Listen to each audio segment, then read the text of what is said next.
বারুইপুর, মালদা, ক্যানিং। অপরাধের অভিযোগ পেলেই দ্রুত অ্যাকশন। বদলের বাংলায় এখন এটাই ছবি।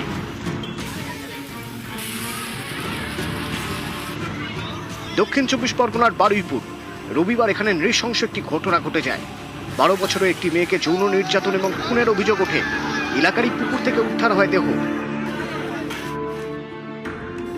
ঘটনা ঘটতেই দ্রুত অ্যাকশন, সিট গঠন, একের পর এক গ্রেপ্তার।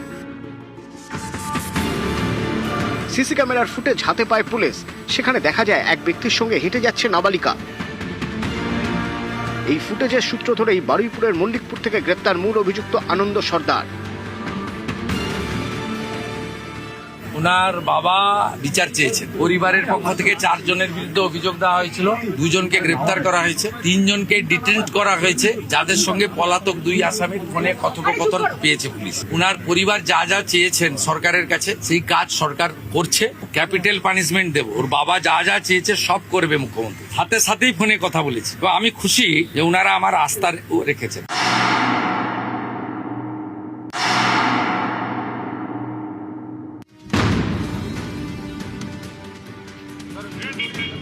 মালদার ইংরেজ বাজার। রবিবার এখানেও এক নাবালিকাকে যৌন নির্যাতনের অভিযোগ ওঠে। অভিযোগ পেয়ে পুলিশের দ্রুত অ্যাকশন। 24 ঘন্টার মধ্যে বিহারের পূর্ণিয়া থেকে গ্রেপ্তার অভিযুক্ত প্রতিবেশী। 12 বছর মেয়ে, ওর উপরে একটা সেক্সুয়াল অ্যাসল্টের ইনসিডেন্ট হয়েছে। টেকনিক্যাল অ্যাসিস্ট্যান্সে জানা গেল যে আসামি পূর্ণিয়াতে গিয়ে লুকিয়ে রয়েছে। আর পূর্ণিয়া থেকে আমাদের আসামিকে আমরা ধরে নিয়ে চলে এসেছি। যা আমাদের এটা পক্সো কেস হয়েছে।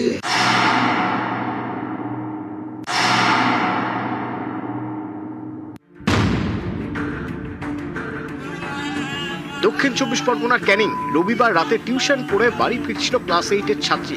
সঙ্গে ছিলেন তার দিদি। অভিযোগ, রাস্তায় ছাত্রী শ্লীলতাহানির চেষ্টা করে কয়েকজন। বিষয়টি জানাজানি হতেই অ্যাকশন। রাতেই ধরা পড়ে 4 জন। সোনা নোনো বলে ওদেরকে বলছে আমার মেয়েদেরকে। আবার লাইট নিয়ে উপর থেকে নিচ পর্যন্ত ওদেরকে দেখছে। ওরা গাড়িটা স্লো করে, ওরা যদি কোনো কথা বলে ওদেরকে উঠিয়ে দেবে গাড়িতে, সেরকম অবস্থা ওদের করেছিল। বদলের বাংলায় তৎপর প্রশাসন।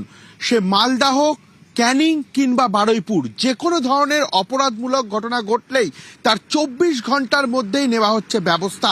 মুখ্যমন্ত্রীর কড়া নির্দেশ, কোনো রকমের কোনো অপরাধমূলক ব্যক্তিকে ছাড়া হবে না এবং দ্রুত তার বিরুদ্ধে ব্যবস্থা